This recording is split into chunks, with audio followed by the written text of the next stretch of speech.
Екс-градоначалникот на општина Ѓорче Петров Сокол Митровски утрова е уапсен. Според неофицијални информации, Митровски е уапсен заедно со 5 негови соработници. Се товари за злоупотреба на службената положба и овластувањата во врска со незаконската пренамена на земјиштето на територијата на општината и за незаконско давање под концесија.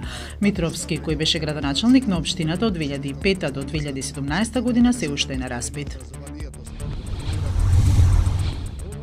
Поранешниот министер за здравство од ВМРО ДПМН Никола Тодоров денеска основа адвокатска канцеларија, потврди Тодоров за Нова ТВ. Канцеларијата на идниот адвокат ќе се наоѓа во населбата Капиштец. Инаку Тодоров е еден од министрите во владата на Груевски за кого граѓаните во текот на годините бараа оставка. Поради бројните смртни случаи, Тодоров го доби и прекар од министер за смрт.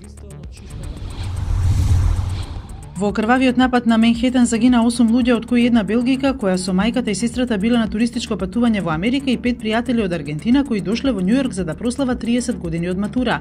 Тие беа прегазени од камионот кој го возеше 29 годишниот узбекистанец Сауфилио Саипов.